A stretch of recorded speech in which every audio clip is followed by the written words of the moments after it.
World rapid team chess championship के चौथे round में MGD1 के सामने है यहाँ पर कजाक चेस। और आपको बता दें कि MGD1 के लिए पहले बोर्ड पर कौन खेल रहा है, अर्जुन इरगासी। अर्जुन जो कि पिछला राउंड मैग्नस कार्लसन से हारे हैं। देखना होगा कि इस राउंड में शाक मामेदरोव के खिलाफ कैसा प्रदर्शन करते हैं। मामेदरोव विश्व रैपिड चैंपियन रह चुके हैं अपने समय में और आज भी दुनिया के सबसे बेहतरीन खिलाड़ियों में से एक है। देखना होगा कि कैसा मुकाबला होता है। और यहाँ पर सफ़ेद मोहरों से मामेदरोव जो है मुकाबला खेलने वाले हैं और काले मोहरों से अर्जुन। पिछले बार ये टीम जो थी MGD1 तीसरे स्थान पर रही थी। देखना होगा कि इस बार विश्व रैपिड चैंपियनशिप में जब कंपटीशन काफ़ी बढ़ा है इस बार क्या होगा, कैसा प्रदर्शन रहेगा और बहुत कुछ निर्भर करेगा पहले बोर्ड पर अर्जुन इरगासी दुनिया के श्रेष्ठ खिलाड़ियों के खिलाफ कैसा प्रदर्शन करते हैं।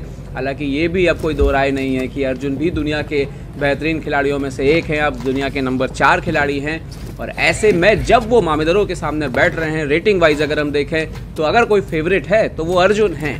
हालांकि हमने अर्जुन को मामेदरोव के खिलाफ ज़्यादा खेलते देखा नहीं है, बहुत ज़्यादा मुकाबले हुए नहीं हैं। तो चलिए मुकाबला बस शुरू होने को है। और यहाँ पर आप देख सकते हो स्क्रीन पे आपको SL नारायणन भी दिख रहे हैं, रौनक साधवानी दिख रहे हैं, प्रणव दिख रहे हैं और यहाँ पर आपको हरिका द्रोणावली भी नज़र आ रही हैं यहाँ पर। तो देखते हैं कैसा होगा ये मुकाबला। काले मोहरों से खेलेंगे अर्जुन इरगासी विश्व रैपिड टीम चैम्पियनशिप में। और आपको बता दें कि रैपिड के बाद ब्लिट्ज की भी टीम चैम्पियनशिप होगी। तो कुल मिला के अगर हम देखें तो काफ़ी सारे मुकाबले हमें देखने के लिए मिलने वाले हैं आने वाले कुछ दिनों में, जहां पर भारत के कई खिलाड़ी जो अलग अलग टीमों से खेल रहे हैं दुनिया के श्रेष्ठ खिलाड़ियों के खिलाफ रैपिड और ब्लिट्ज के मुकाबले खेलते हुए दिखाई देंगे। और यहां पर मुकाबले जो है उनकी शुरुआत होती हुई मामेदरोव ने D4 खेल के खेल की शुरुआत करी है। अर्जुन खेलते हुए D5, यहां पर C4 आता हुआ, E6 अर्जुन QGD की तरफ जाते हुए, नाइट C3 यहाँ पर होता हुआ, C6 वेरिएशन खेल दिया है। तो ट्रायंगुलर सेटअप बना लिया है अर्जुन ने यहाँ पर। E3 खेलते हुए मामेदरोव। और यहाँ पर आप देख सकते हो कि उनका जो डार्क कलर का बिशप है उसको अंदर ही रखा है उन्होंने। यहाँ पर नाइट F6 अर्जुन डेवलप करते हुए, नाइट F3।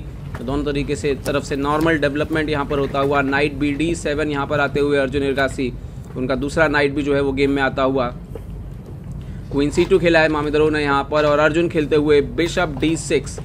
और मामेदरोव ने ओपनिंग से ही G4 खेल दिया है। अर्जुन ने कोई समय नहीं गवाया और H6 खेला इमीडिएटली।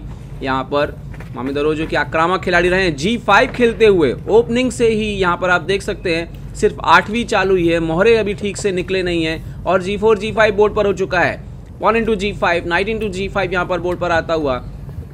और सवाल ये है जब आप इस तरह से ओपन कर देते हैं किंग साइड को, क्या अर्जुन यहाँ पर कैसल करेंगे? अब इसकी संभावना बहुत ही कम होगी। क्वीन खेलते हुए अर्जुन E7 के स्क्वायर पर, अभी भी उनको अपना लाइट कलर का बिशप निकालना है, राजा की स्थिति तय करनी है। और ये बहुत ही इंपॉर्टेंट होगा कि ये गेम किस फ्लैंक पे होने वाला है, क्या किंग साइड पे होगा, क्या क्वीन साइड पे होगा, क्या ये सेंटर पर होगा, क्या है अर्जुन का प्लान और क्या है मामेदरोव का प्लान। यहाँ पर मामेदरोव थोड़ा सा समय लेते हुए सोचते हुए कि गेम को कंटिन्यू कैसे करेंगे, उन्होंने खेल दिया यहाँ पर बिशप D2। और ऐसा लग रहा है कि मामेदरोव यहाँ पर लॉन्ग कैसल करने की तैयारी कर रहे हैं। अर्जुन को देखना होगा कि अर्जुन यहाँ पर अपने लाइट कलर के बिशप को गेम में कैसे लेकर के आते हैं और राजा को लेकर के वो क्या निर्धारण करते हैं। फिलहाल अर्जुन C4 पर एक्सचेंज करते हुए और एक प्रकार से D5 का स्क्वायर खाली करते हुए, शायद आप देख सकते हो जब आपके स्पेस कम होता है तो आपको मोहरों को एडजस्ट करना होता है। तो इन फ्यूचर ये वाला नाइट D5 पे, D7 वाला नाइट F7 पे एंड देन बिशप D7, तो शायद इस तरह से कुछ मोहरों के लिए जगह बनाने की कोशिश जो है वो हो सकती है। या एक और बात है कि यहाँ पर मामेदरोव अपने राजा को कहाँ पर लेकर के जाएंगे, ये भी बहुत महत्वपूर्ण रहने वाला है। बिशप इंटू C4 यहाँ पे मारा है और इमीडिएटली अब अर्जुन ने बोला कि मैं आक्रमण करूंगा क्वीन साइड से। अर्जुन B5 खेलते हुए C4 का जो ऊंट है उससे सवाल पूछते हुए बिशप से कि आप कहाँ जाएंगे। और ऐसा साफ लग रहा है कि अर्जुन शायद अपने राजा को सेंटर पर ही रख के खेलने का प्लान कर रहे हैं। यहाँ पर जिस तरह से पोजीशन है, यहाँ पर बिशप जो है पीछे की तरफ जाता हुआ, E2 पर जाता हुआ और अर्जुन ने यहाँ पर बिशप B7 खेल दिया है। तो फाइनली उनके सारे मोहरे गेम में आ चुके हैं। जरूरत पड़ने पर लॉन्ग कैसल भी किया जा सकता है, इसमें कोई दो राय नहीं है। और यहाँ पर मामेदरोव अपने बिशप को इम्प्रूव करते हुए F3 पर ले जाते हुए, उन्हें सेंस हो गया था कि जो बिशप B7 पे आया है ये काफ़ी डेंजरस हो सकता है उनके लिए, बट समहाउ जो बिशप बिल्कुल काम नहीं कर रहा था अर्जुन का, उसके पास काफ़ी संभावनाएं जीवित हुई हैं यहाँ पर।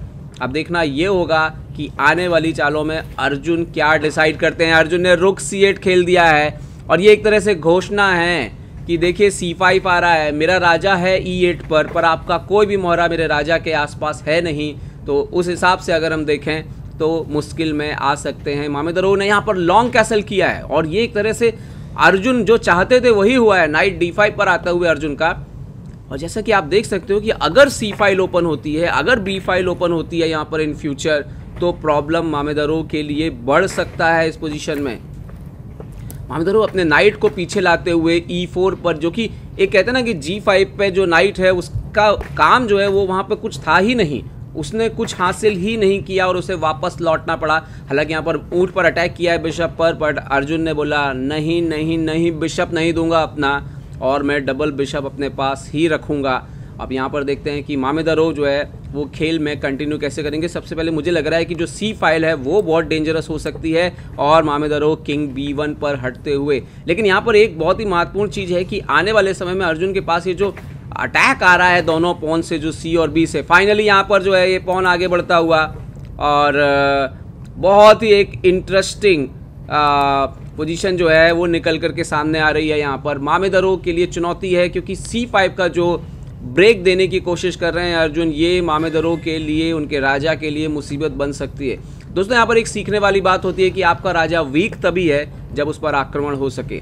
और यहाँ पर आप देख सकते हैं कि मामेदरोव ने DC5 मार दिया है। यहाँ पर बिल्कुल आप देख सकते हैं कि यहाँ पर काले का राजा E8 पर है, पर फिलहाल उसके आसपास मामेदरोव का कोई मोहरा नहीं है आक्रमण करने के लिए। वहीं जहाँ पर B1 पर सेफ दिखता है वैसे देखा जाए तो वाइट का राजा, उसके ऊपर आक्रमण की गुंजाइश बहुत ज़्यादा है। आप मोहरों की स्थिति देखिए, यहाँ पर अर्जुन के मोहरे काफ़ी बेहतर स्थिति में नजर आ रहे हैं और अर्जुन ने यहाँ पर पॉन वापस नहीं लिया, उन्होंने पहले B4 खेल दिया है और एक्चुअली वो जो C3 का नाइट है उसको हटाना चाह रहे हैं। नाइट इंटू D5, यहाँ पर पॉन इंटू D5 और ये देखिए राजा के सामने की फाइल भी खोल दी है, लेकिन वहाँ पर कोई नहीं है। फिलहाल तो मामेदरोव को चिंता करनी होगी कि घोड़े के लिए सही स्क्वायर ही नहीं मिल रहा है, ये घोड़ा जाएगा कहाँ पर, तो ये चिंता जो है ये मामेदरोव को रहेगी यहाँ पर।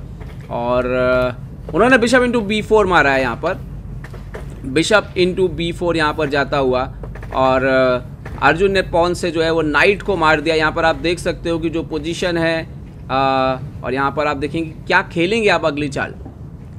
मामेदरोव ने बिशप G4 खेला है, अर्जुन ने बिशप C6 खेला है, बहुत अच्छी चाल। यहाँ पर ऑलरेडी अर्जुन का जो पोजीशन है आप देख सकते हैं, पीस अप हो चुके हैं अर्जुन यहाँ पर। और मामेदरोव ने क्वीन C3 खेला है, यहाँ पर अर्जुन खेलते हुए बिशप E5, वजीर पर हमला करते हुए कहाँ जाएंगे मामेदरोव यहाँ पर। और मामेदरोव को कहीं ना कहीं तो अपने वजीर को हटना ही होगा। और यहाँ पर आप देख सकते हो साफ तौर से जिस तरीके से अर्जुन के जो मोहरे हैं वो, अगर हम एक मोहरे की हम कमी जो बढ़त है उनके पास उसको भी हटा दें, उसके बावजूद उनके मोहरों की स्थिति जो है वो काफ़ी अच्छी है। क्वीन जाता हुआ A3 पर और अर्जुन को अब यहाँ पर यही देखना है कि उन्हें संभल करके इस गेम को ख़त्म करना होगा, क्योंकि मामेदरोव खतरनाक खिलाड़ी हैं, वो यूं ही तो हार नहीं मानेंगे। और ख़ास तौर पे इस टाइम फॉर्मेट में, हालांकि टाइम अगर हम देखें तो मामेदरोव के पास ऑलरेडी काफ़ी कम हो गया है। यहाँ पर रुक B8 खेला अर्जुन ने, बिशप D7 यहाँ पर होता हुआ। और आप देखिए B4 का भी जो बिशप है वो काफ़ी यहाँ पर फंसा हुआ है। और फाइनली यहाँ पर इन्होंने जो है आप देखिए कि B3 यहाँ पर खेल दिया है मामेदरोव ने। हालांकि शायद यहाँ पर आप देख सकते हो कि शायद एक बस थोड़े से कुछ और मोहरे अगर क्वीन साइड पे आ सकें अर्जुन के, तो ये गेम ज़्यादा देर तक बचे ऐसा मुश्किल ही नज़र आ रहा है यहाँ पर, क्योंकि टाइम भी काफ़ी कम हो चुका है यहाँ पर मामेदरोव के पास। देखते हैं कि अर्जुन यहाँ पर कंटिन्यू कैसे करते हैं इस पोजीशन में। थोड़ा सा आप देखिए वो जो बिशप रखा हुआ है D7 वो थोड़ा सा क्वीन का रास्ता रोक रहा है क्वीन साइड आने के लिए। तो अगर बिशप को अर्जुन यहाँ पर जगह बनाते हैं, कहीं भी रखते हैं E6 वगैरह पे, अर्जुन ने C6 पे लाया है और वही आइडिया है कि क्वीन को जो है आप शिफ्ट करें क्वीन साइड, जितनी जल्दी आप एक्सचेंज करेंगे उतना आसान होगा। क्वीन A6 खेला है यहाँ पर मामेदरोव ने, बट अर्जुन यहाँ पर सोचते हुए क्या क्वीन B7 का ऑप्शन है, B4 पर अटैक और A6 पर एक्सचेंज का ऑप्शन यहाँ पर। क्वीन B7 आते हुए अर्जुन, और अब मुश्किल है पोजीशन। क्वीन B7 अगर आप करते हो तो आप पीस डाउन हो और सिंपली लॉस्ट है अगर आपका क्वीन गेम पे जाता है। मामिदोरो ने खेला क्वीन A5, बट यहाँ पर अर्जुन इरगासी के पास है एक बेहतरीन चाल और अर्जुन का हाथ जाता हुआ उनके ऊंट के ऊपर। बिशप C7, और यहाँ पर आप देखिए कि एक और मोहरा गया मामिदोरो का। मामिदोरो बिल्कुल खुश नहीं है अपने गेम से, क्योंकि यहाँ पर आप जैसे ही अपने क्वीन को बचाएंगे, क्वीन इंटू B4 आ जाएगा और 2 बिशप डाउन हो जाएंगे। यहाँ